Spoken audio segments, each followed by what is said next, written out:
Austin, Texas. This is Stacker News Live! Hello, ladies and gentlemen. Welcome back to another exciting episode of Stacker News Live. My name's Car. I'm with my BFFs, Keyan and Francisco.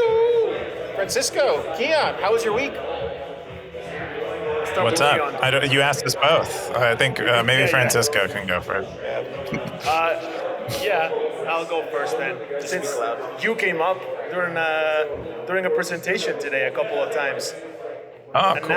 now you're wearing this sweet hat. So this is good, man. I love it. It was a pretty hectic week, pretty successful.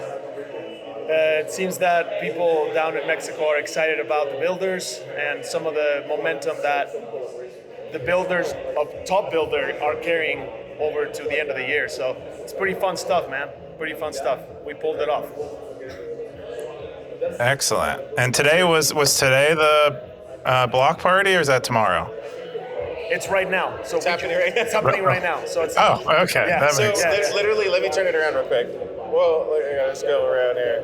So we're all everybody's eating dinner right now. We're gonna have drinks and they're drinking and stuff like that. So mariachis will show up in a minute. Yeah. We just did startup day, and like he said, dude, he should have saw his keynote. It was so good. You would have been so proud. He quoted, go ahead, tell him. Yeah, I quoted my 3 takeaways from the last 4 startup days, and you were one of them, Parker Lewis, and of course, Andre. I did a TLDR on some of the things that I've learned over the last couple of years, and then building on top of that, giving advice to founders. Excellent. Yeah, I didn't catch. I told Car I meant to watch the stream, but I didn't end up catching it. I'll probably rewatch it tomorrow. Nice. Yeah. Dude, it was incredible. It was fun, man. Incredible. A lot of great builders here. Ton of great conversations. We have Bitcoin News here. Freedom Texas News is here. A lot of media. I was surprised. Yeah. A lot of media here. It was pretty exciting. So cool. So with all that, you've never seen this crazy show before. It's called Stacker News Live. We cover the top 5 stories on Bitcoin. We're having Francisco as a special guest. Francisco has a lot to attend to, but I wanted to come say hello real quick. You wanted to come say hello? Yeah. Oh yeah, one other thing. Francisco, before you leave. Uh-oh. If you want to leave, you leave whenever. It's your night. It's your night. Do you want to mention anything about what's going on with Yopaki or anything like that? Yep. So a few of the things I'll mention are teas, but we've made some progress. We have a full functioning non-custodial Lightning wallet in our app.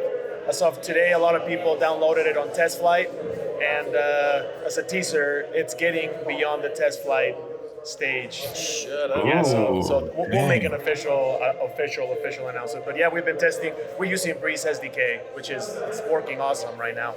And over the last 3 weeks, we've completely redesigned the Loteria, and people like it, man. It's just easier to use, easier to slide through cards, faster to laugh. Yeah. What's going on tonight? Tell everybody what's going on tonight. Yes. If you're in Mexico City, why should you come? If you are in Mexico City and you're interested in Bitcoin, I think this is the place to be. Thanks to Pleb Lab and what we're doing together, this is the top premier Bitcoin-only event happening in the country. So if you want to come hang out, say hello to a couple of Austin, Seattle, New York, Boston builders, come check it out. We're in Roma Norte, which is one of the trendiest spots in the city. Good food, good drinks, good company. Oh, look at that. Oh. Look, I got Yopaki. Yeah. Now you got to test out. Are you on the latest Loteria? version? No. I think so. I think I might be. Okay. Show us again. Let's see. I'm trying to get into the Loteria. I need to sign up. I think it's new. Is that the new one? Yeah, it's a newer one. Yeah, we'll help you sign up. Cool. We'll help you sign up. But the non-custodial wallet is working too, so that's pretty exciting, man. That's pretty exciting. So yeah, if you're in Mexico City, you should come down here, Casa Lab, and hang out. Good spot, huh? What do you think of the spot? I think overall, I was just incredibly impressed with all the builders. Some of them were at the lab a little earlier trying to get ready, and I think there were some standout ones. I love them all, but I think you kind of set the tone at the top of the thing, and then it just went on the rest of the way. And I think a lot of these guys were inspired by the people in the room. So amazing time. I think if you're building on Bitcoin, you should come to one of these events sometime. Pleb Lab's gone international. Oh yeah, he mentioned that. We gone international, Keyan.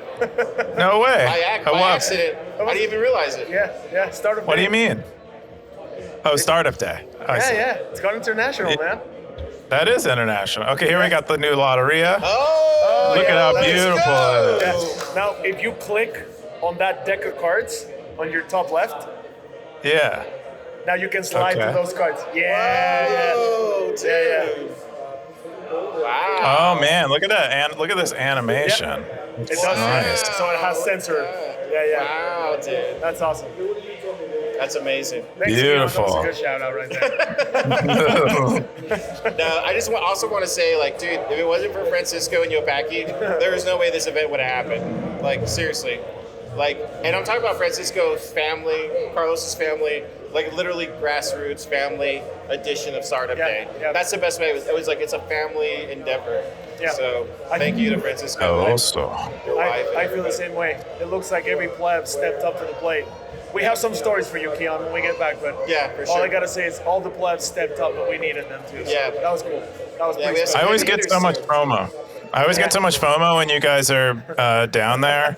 Someday I'll get to travel. Someday I'll feel like I'm not like leaving the ship when I'm. But Yeah. yeah, it makes seems like you sense. guys always have a blast. All right. That's what it seems like. Okay, Yeah. that's good. We're doing a good job. We did one last year, too. We're doing a so good that's job. good. I need to go attend Yeah. the mariachis, man. Thank you, Francisco. Thank you, Keon. I'll see you next week. Yeah. Bye, Francisco. Congrats. Thank you. All right. He had a run. But Okay. we might have some more guests here later. I'll just bring them on. Oh. But yeah, if you've never seen this crazy show before, we cover the top 5 stories of Stacker News Live. We're going to dive into it now. The first one is the mental transaction cost of Zaps. This is a Bitcoin territory, September 19th. Scoresby boast. Keon, what's this? Yeah, so Scoresby recently read Nick Szabo's famous post about the mental transaction costs of micropayments. This is kind of pretty commonly well cited when anyone brings up microtransactions. There's some commentary on like taken from this post, which basically says that people don't want micropayments.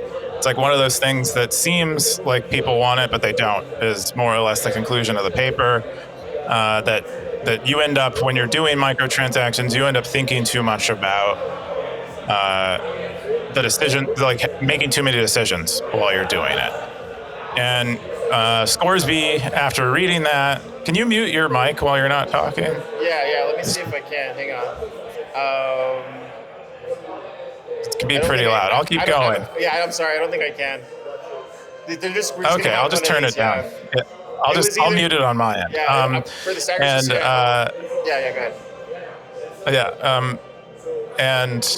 ahead. So Scoresby is contrasting that with his experience zapping on Stacker News and Nostr, and the fact that he doesn't have those mental transaction costs don't really show up in the way that Szabo predicts, and it kind of goes through the history of micropayments, like the context that Szabo was talking about these in, and uses like a silly example that's commonly cited, which is pay per second videos. Like some people are like, oh, what about the day when you're watching Netflix and you just pay for exactly what you watched, literally to the second. I think that's probably like the worst example of micropayments, but that's a common one, and probably like similar silly examples like that are probably behind Szabo's feelings about micropayments. Anyway, it just kind of it starts a conversation about where micropayments are good, where they're bad, why maybe is Szabo wrong,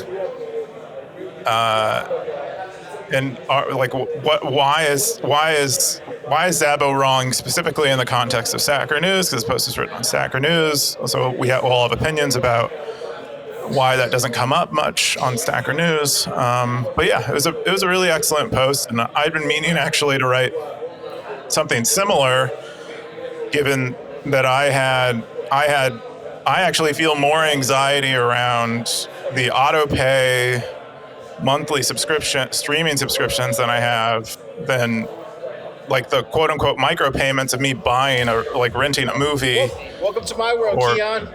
or show. Yeah. So No. I much prefer that experience. tell you And what- so, yeah, go ahead. I was just gonna hit on everything you're saying is exactly right.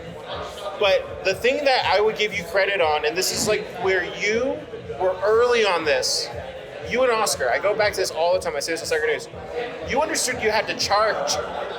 Even the other day, me and you were having a conversation of like, wait, you charge for image uploads, or you charge, you're like, yes, dude. Like, we live in a world where we can no longer live by fiat currency. And so that's what I love about your approach to Stacker News, is you're constantly looking at how am I going to charge to keep us alive. Not to, I mean, yes, eventually you want Bitcoin to go up, all that kind of stuff. And then the next point I was going to go to is, I need to read this post because I want to say the incorrect thing, but I think Scoresby gets it. This is where you need to be in Austin. You need to see how we're all thinking about this, but we all understand about this. We've been sitting in presentations all day. It's like, revenue first, man. We're not in that world anymore. We're in this Bitcoin era, especially when it comes to revenue. It's extremely hard to build on Bitcoin. It's the same things you hear in the space. But if you're somebody like yourself who says, I'm stressing out about the 100K territories, yes, these are the struggles of an everyday business owner. Everyday business owner. So that's all I wanted to chime in on.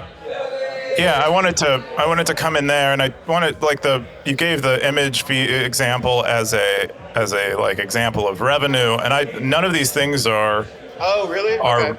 Are really, I don't really see them as revenue. I don't see them as like, because all of them go to either territory founders or the rewards pool. It's not revenue for us, it's revenue for other people. And for us, these things are mostly a means of preventing abuse.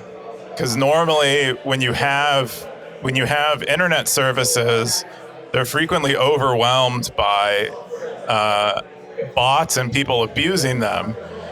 But if you can make it expensive when things get abusive, it tends to like dampen that effect, and that's mostly where our payments come in.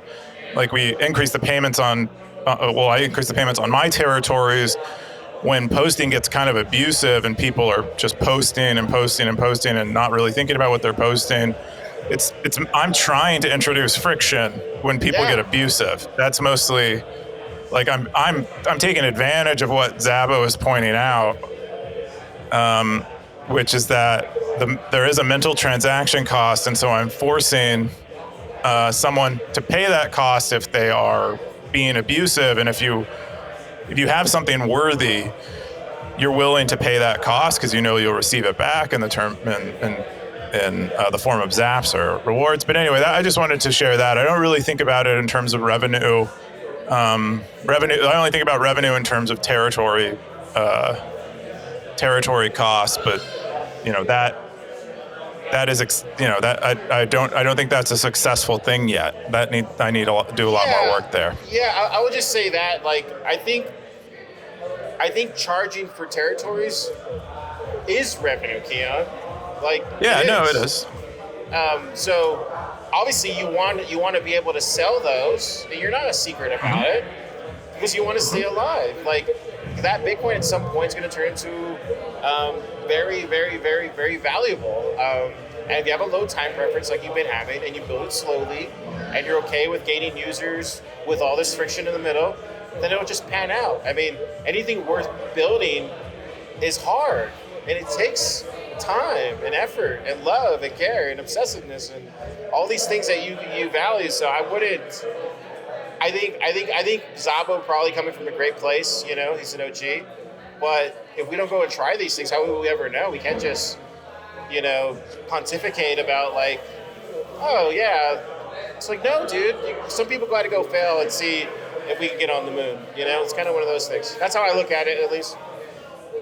Yeah. I mean, there's a lot of great comments in there about where Zabo strays or kind of loses the beat on things. And my main response to Szabo's post is he kind of ignores that. He kind of doesn't appreciate that friction can be useful.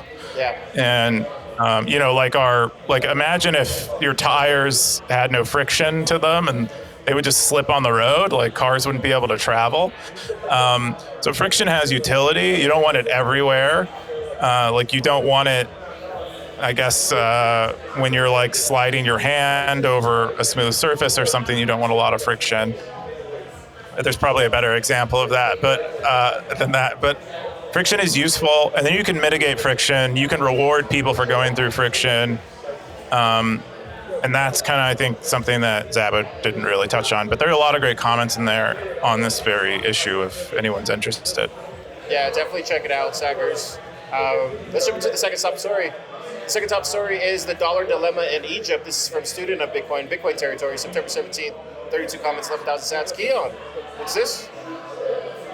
Yeah, so Student of Bitcoin, they wrote a post, I think they appear to be traveling around. They're visiting Egypt in this post, and they're on their way to Ethiopia, they say at the end of it. But, they came from Jordan.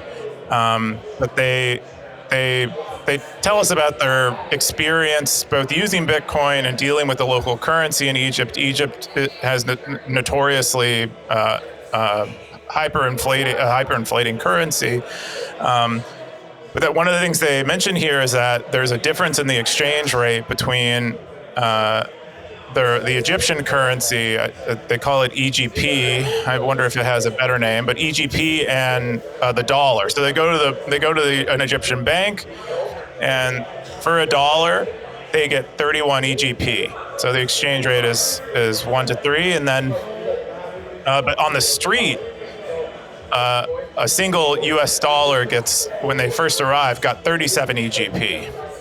And they say the reason for that is that there are conversion controls on currency. So there are when you go to the bank, they limit how much of this conversion you can do. So what crops up is non-bank exchanges for currency, and people are willing to pay a premium because they've already exhausted their limits at their bank. Because it says here they don't have access to USD or a very limited amount, and your credit cards are often restricted on foreign usage, and the ATMs also have low limits. They said while they were there, the street price for $1 US was 70 in the local currency. Anyway, pretty crazy. They also talk about they talk to a lot of the business owners there. They said one small restaurant owner has seen the produce prices for the input to their restaurant have gone up threefold over 6 years. So you can imagine, you're paying maybe $1 US for, I don't know, a bushel of zucchinis, and now you're paying $3. And so they're forced with either having to raise prices on their customers or reduce the food quality, or go out of business. A scuba diving shop owner says that they have loans in euros,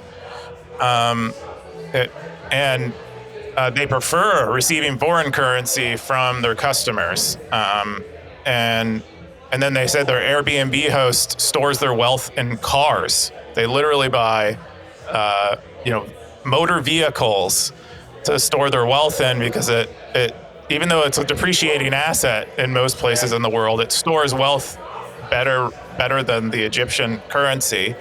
And then they said they were able to. They weren't Bitcoin is illegal in Egypt. And so they had, people don't want to talk about it or aren't really using it very frequently. But they said they are able to talk to people about it, and they were able to pay for quite a few things: a shirt, a cold plunge, and a stay in an Airbnb with Bitcoin. But great posts, and I'm looking forward to more of these. Yeah, I think that's the thing that I see, at least here in Mexico City, is the same thing. A lot of them don't, well, at least here, they don't want the dollar. They actually want pesos. And the other thing I've noticed is a lot of them trade work for work, instead of exchanging currency. But you could tell here, though, they're entirely. They really love the peso, man. Like really love the peso. Yeah, I was What's kind the of exchange shocked. rate? I don't know what the exchange rate is, but like every 2,000 pesos is like $100, I think. Wow. I wonder if their currency is doing better than ours. I don't know, but we tried paying cash the other day, and they just don't want it. So Wow. yeah, it's different. The other thing I noticed too is like here, like no one's carrying around, like walking around with their phones like on the street. They're all like they're all working towards something. It's weird. It's just a totally different element here. But I think every country, or at least I'm starting to believe, like every place is different, and it requires those individuals in that area to figure it out, and what approach it is for them to get on a Bitcoin standard if that's what they want to do. So yeah, it definitely is different everywhere. But I'm really surprised that they don't. I imagined everywhere would want dollars, but I guess it implies that their currency is stronger than ours. I think also too, like even if you gave them more in dollars, they wouldn't want. It was funny, dude. Yesterday we got a parking ticket, and we were trying to get somebody to give us pesos for $20, and they didn't even want to do that. And the parking ticket might have cost like $2. And they just didn't want the dollars. And it's kind of weird, man. It's weird times. Well, I think it's definitely weird times where the dollar's doing something, and I'm not the guy. I think Jimmy talks a lot about it. Jimmy Song talks a lot about it in his book. But yeah. Okay. Well, maybe it's just like, maybe it's a cultural, like maybe culturally they don't really like exchanging in dollars. And so it's just like, if you accept dollars, you have to find someone to accept them, and other people won't accept them. So there's a bit of like like a social dynamic at play rather than a financial one. There's a lot of Bitcoiners here, though. That's what's kind of cool. A lot of Bitcoiners. So paying in Bitcoins, it's a way bigger amount of people than last year when we were here. So that's kind of cool to see. Okay, cool. The third top story is EK's Irregularities #1 clickbait title, mostly harmless territory. EK 32 comments, 7,000 sats. What's this? Yeah, this was. This was one of EK's famous stream of consciousness posts. I think less of a stream and more focused than we've seen some other ones. But he's mostly talking about. I mean, in addition to many things, he's talking about his experiences of being a quitter, or seeing, his perception of himself as a quitter. Because I don't think he relays much here that indicates he's like an abnormal quitter. Like as far as what as the things that he quits here, things that people commonly quit. But he relays like things like quitting soccer, quitting, he has a list here. He's quit running, he quit playing guitar, he quit playing piano, he quit climbing, and quit, these are all the things. He's being really hard on himself, because I don't think anyone has quits anything permanently. Yep. I mean, there are very few things that are like permanent quits. Maybe if you quit being an Olympian, there's really no going back. Like the older you get, the harder it is. But most of these things, as far as hobbies, they're not really hard quits. But he enumerates through all of those things, and then he's doing it as a lead up to discuss, why he doesn't want to quit Stacker News, and kind of articulates working at Stacker News, because EK works with me on Stacker News, and he basically in an attempt to justify his not wanting to quit, he kind of tries to articulate his vision for Stacker News and what he wants to see happen over the next few years. And I think as a message to EK, I would say that most of us have quit lots of things. I think it's a sign of you listening to yourself oftentimes. And usually we end up quitting things that are poorly suited to us, that we think that we for some reason believe when we begin that they'll be well suited to us, mostly because we see other people doing them. And there's like a process of realizing that things that are well suited for other people, that you see often aren't well suited for you, and that it's more like I view it more as self-realization than quitting, personally. Yeah, I guess what is this bottom part here? Is that what he says here too? Or looks like it's two separate posts. It kind of is. I mean, he links them together. It's like nicely like lateral in terms of the scope of it, but it has somewhat of a linear progression through it. But all of it is like his vision for Stacker News. He talks a little bit about his experience at being at Pleb Lab, meeting Max, who is the lead investor in both of Stacker News' rounds, and describing to Max how he feels about it. Because one of the first questions Max asked him is like, how does he enjoy working on Stacker News? And he describes that conversation and how he felt he answered the question, and was kind of disappointed in his own answer, and so here's his attempt to answer. That's what he says, at least. I don't think I was there. It seemed perfectly good to me. Yeah. I think I would just say like there's no one better you can be honest with than Max. So that's for sure. I will say I agree with you, Keyan. There is no quitting in life. There's only dying, and you can die. So until you're dead, you should probably do the things that you want to pursue. And just because you put them on the back burner, that's not quitting. They're not in your line of pursuit. That's what I would say to that. I think what my kind of thing with AK when I was hanging out with him is he's a curious guy. And I think that's what he loves about Stacker News the most. That's what I gathered from him. And I think you guys are a perfect fit. I work with you on this podcast once a week on on it, and I have fun doing it. But yeah, I think there's just and I think it's also this too. And I'm going to make a post about this. I'm going to talk about it. I think I talked about it you personally. I think it's okay to be difficult to work with, and this is coming from me, not you. I'm just saying myself. I think it's entirely okay to be difficult to work with. I think you'll find the people that vibe with you, and you'll work it out. And that's how I feel about that. But at some point, I want to write an article about why I came to that assumption over these many years of my life, collaborating with people, and why I feel like until recently, everything hasn't started going right until I had that more earnest kind of feeling, if that makes any sense. Yeah. You and I have had a pretty long discussion about this, but I do think it's a fine line. I think there's a little bit of wordplay that's happening that I think maybe disguises what you really mean, because I don't think you mean being a jerk or being unreasonable or being uncooperative. What you really, because that's what people mean when they mean hard to work with. That's why I got to write about it. What you mean is, yeah, exactly. What you mean is like being authentically who you are, and like not bending from who you are, not losing your authenticity because someone asked it of you. Yeah, that's what it really comes down to. And those people you'll match with, and I feel you're that way with a lot of the same values that I have. We talked about that, and that's what keeps us together. At least that's what I believe. Because I think a lot of this is maybe for EK. It's opting in, man. It's whether you want to opt in on it or not. You don't have to, and that's okay too. Like, live your best life, and just wait till you die. You're gonna regret. You wish you had done a lot more things. So yeah, good post. I want to read this. Yeah, it's a good one.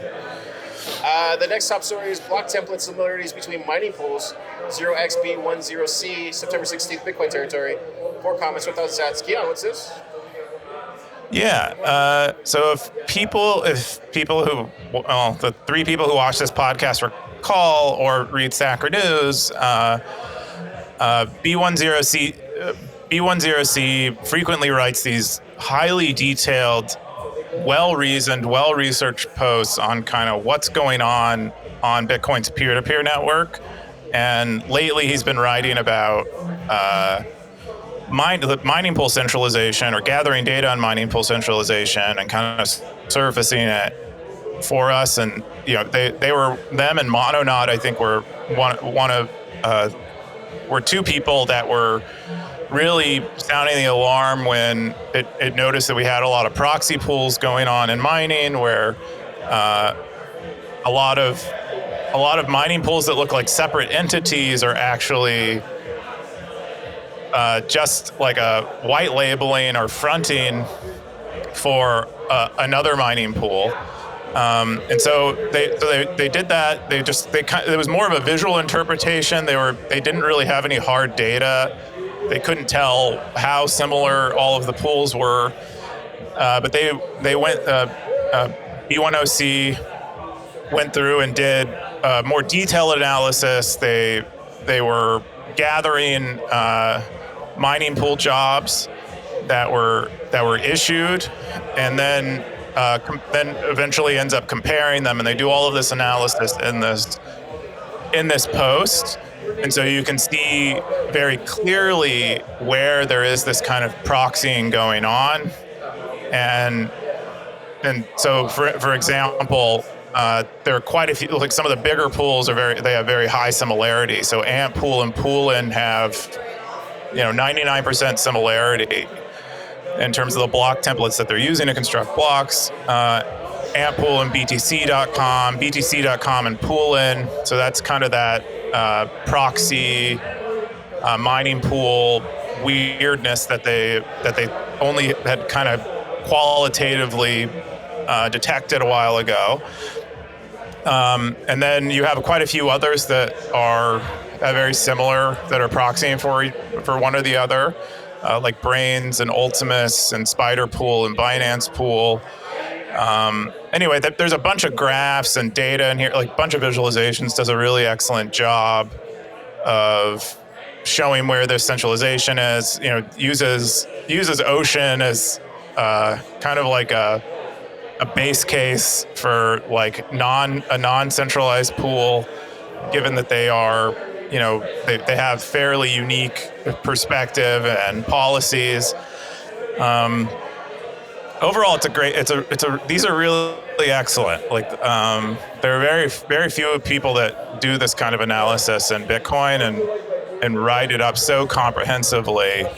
I'm really thankful for these posts. So.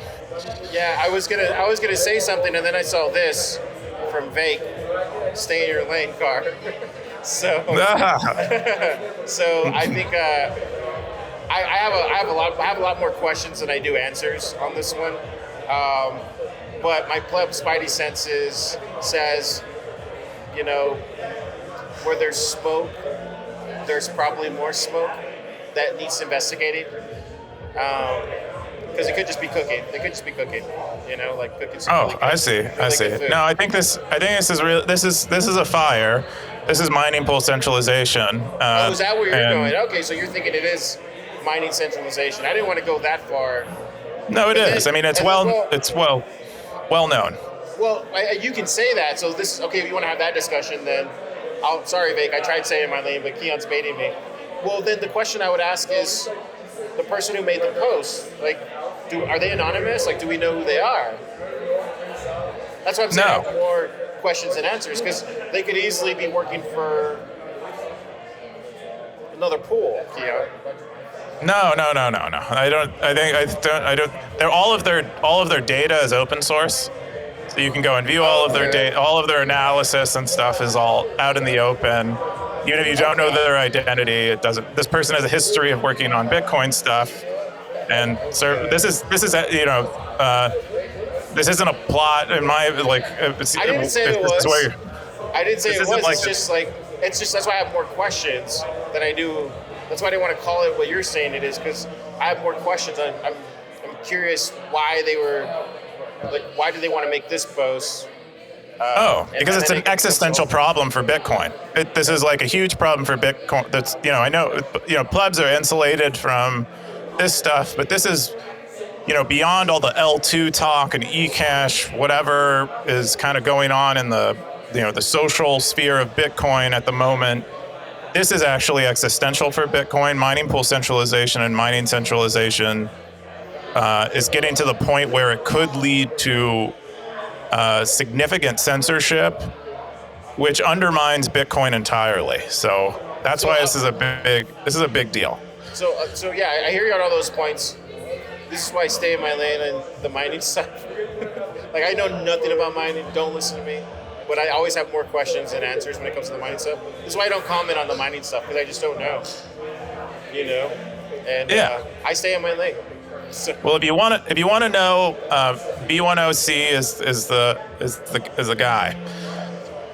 Oh, is he a stacker too? He's a stacker. He posted this They posted this themselves. Okay, well, he moves up a little higher in my trust algorithm. There you go. Yeah. I didn't know he was a stacker. Sorry, B10C. Cool. The last top story is rambling deflationary thoughts. This is from the Wild Hustle, Bitcoin Territory, September 19th. Keyan, this is the last post. What is it? Yeah. So the title is accurate. The Wild Hustle shares some rambling thoughts about deflation and what it means, like what it means for people holding Bitcoin. My favorite line in here is, I'm making millions of Satoshis a month. So I think the Wild Hustle is probably paid in fiat currency, but at the current exchange rate, he's making millions of Satoshis a month. And he says, I'll never be able to make this kind of money again. Because even if they're paid more in fiat, there's, the presumption is that the fiat will not convert into millions of Satoshis into the future. And so I think, I think it's pretty cool. He talks about... About his...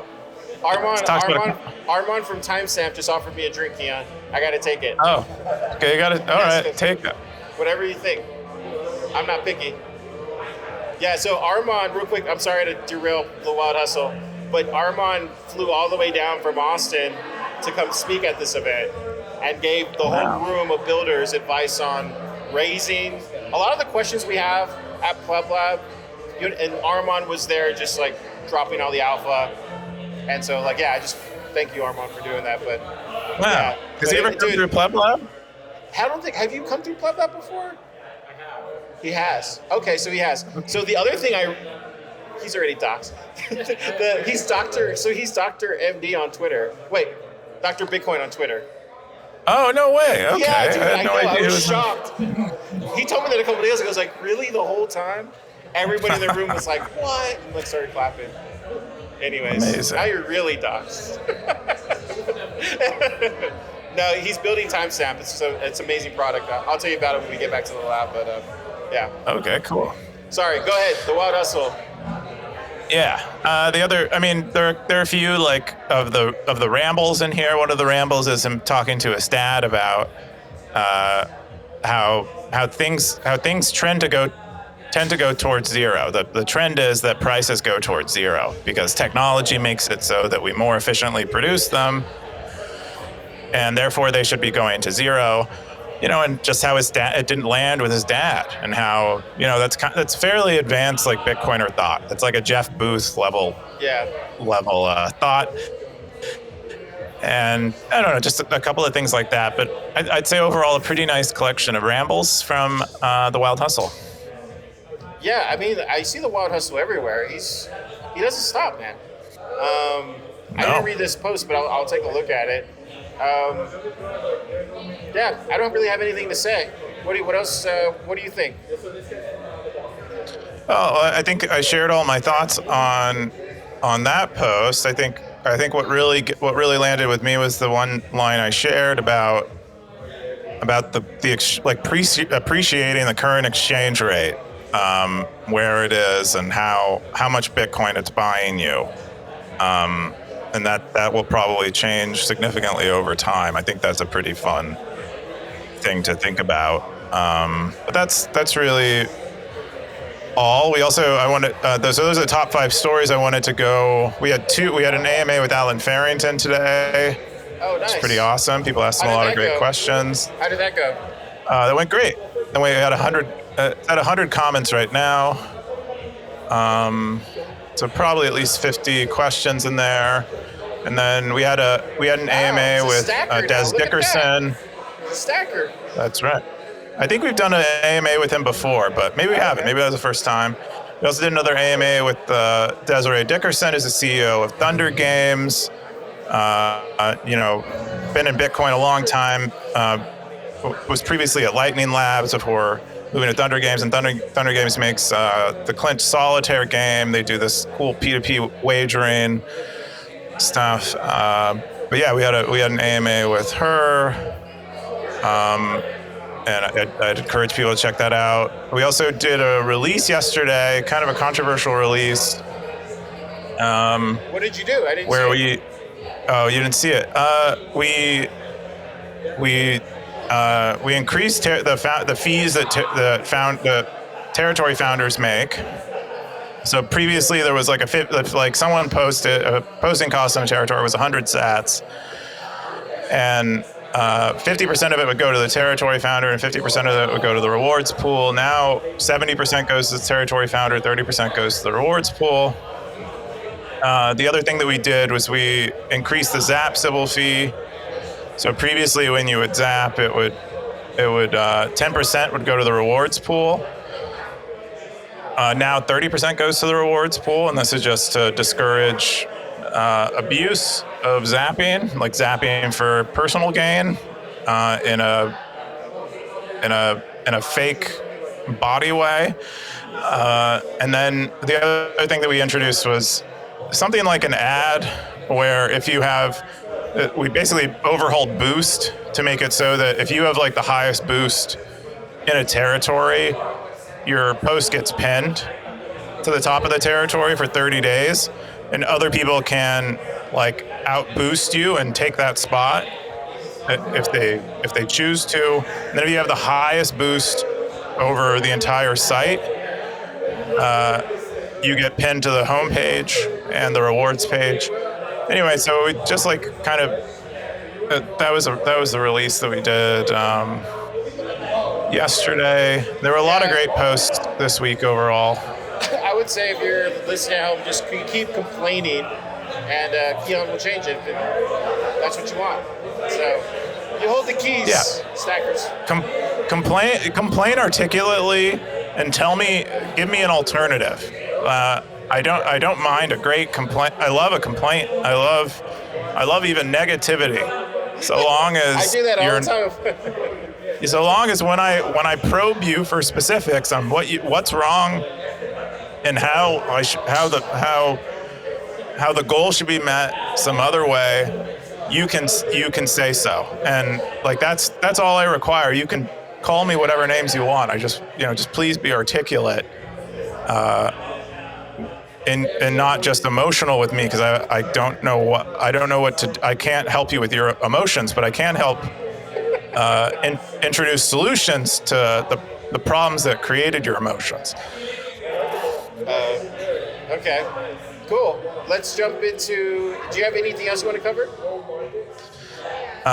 Not really, but I was going to say there were a lot of great posts this week that we're not going to get to.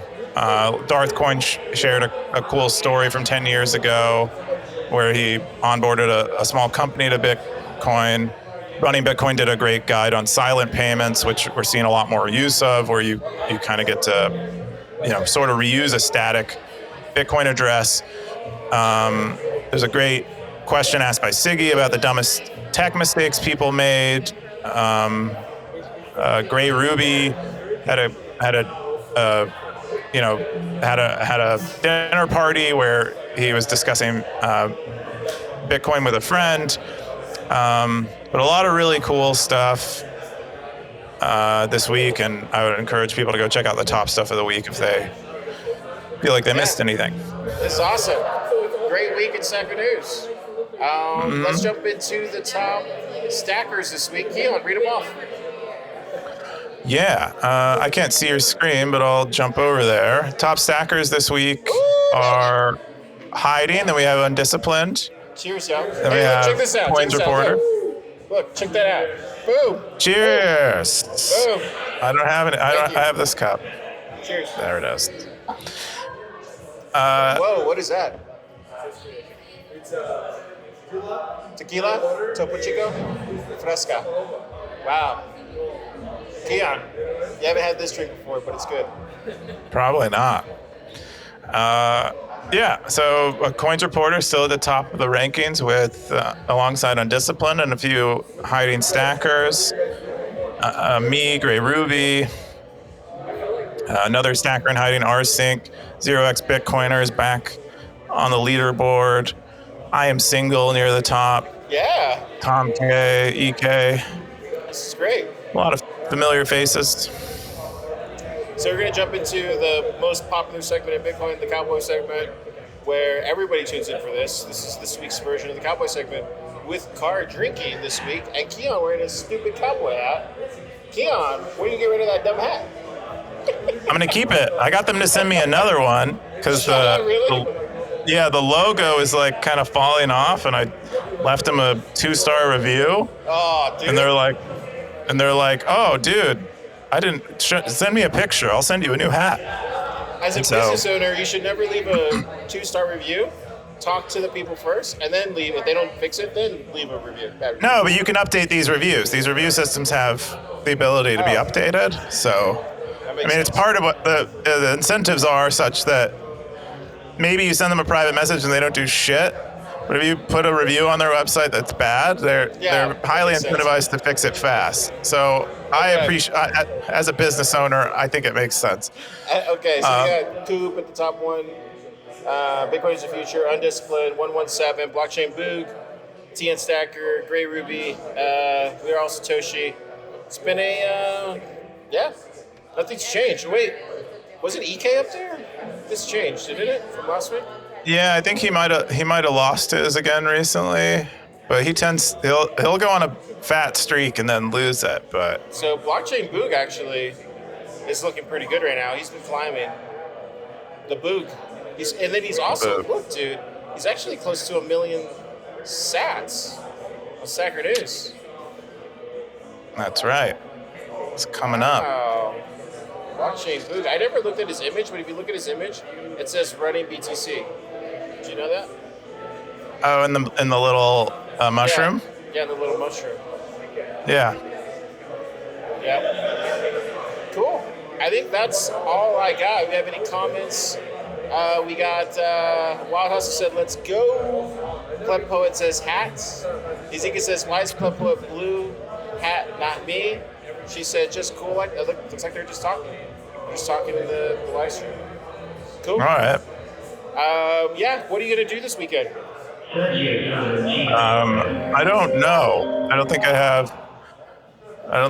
have anything planned. I still haven't set up my graphene phone yet. Maybe I'll do that this weekend. I didn't, there's a bunch of stuff I didn't do at the beginning of the month that I was supposed to do. I didn't do the investor update this month. I flaked on it. So I'm gonna have to double up. I'll probably just wait until the end of the month and do 2-in-1. Me too, man. I haven't sent one out since the summer, so I think we're all there. I think it's just, it's been incredibly busy, dude. Yeah. I try to leave some time usually at the beginning of the month, but I didn't do it this week or this month. And it happened. This is the second time I've missed a month. Let's see. Pleppo had said 2 stars for the CP. 2 stars for what? For this episode. Oh, why? She needs to say why. In my review, I said why. I gave it 2 stars. I didn't just leave 2 stars. Because Ezekiel said because the hat wasn't big enough. What are you talking about? This is the biggest hat I could find. Find a bigger hat and I'll buy it. No. I'm tired of the hat. It's only been 2 weeks. I'm tired of it. I'm not even joking. I don't like it. That's your problem. I mean, you also didn't like the cowboy segment until you got corrected live. Maybe I'll get corrected when we do a live Stacker News live at TabCon. Maybe I'll get corrected about the hat. There you go. Maybe. What are you doing this weekend? Are you just going to be hungover repeatedly? Dude, so like the past 2 days, just all like nonstop. And then today, like right now, literally after we get off, I'm gonna go and have a drink and hang out and talk to everybody. And then tomorrow we'll probably go to the pyramids or go to the water or something, and then fly back on Sunday. That's what I'm gonna do this weekend. So no work tomorrow. I'm gonna take tomorrow off, but Sunday I'll be back right at it. That sounds great. I have lots of FOMO. Sounds real nice. There's a couple people here too. Super Testnet. I saw Super Testnet spotting around here. That's right. I mean, like everyone from the lab is down there. He said it was the best startup day he's ever been to. That's what he said. That's what Super said. And I quote. The other ones? This is our fourth one. But he didn't go to the other ones. He's fond of saying... He didn't go to the one in March, which I think was the best one. This one's a special one because it's an international version of it. But I think that was his opinion. Anyways, Sackers, if you're at home, have a great weekend. Go find some people and try to get them to use Bitcoin. I don't know. Do something fun. Or if that's not fun, then find something that's fun. Just don't quit. Don't quit. You're not a quitter. Or quit. Quit and move on to something, and then don't quit something else later. Yeah. That's true. Keyan. Zap.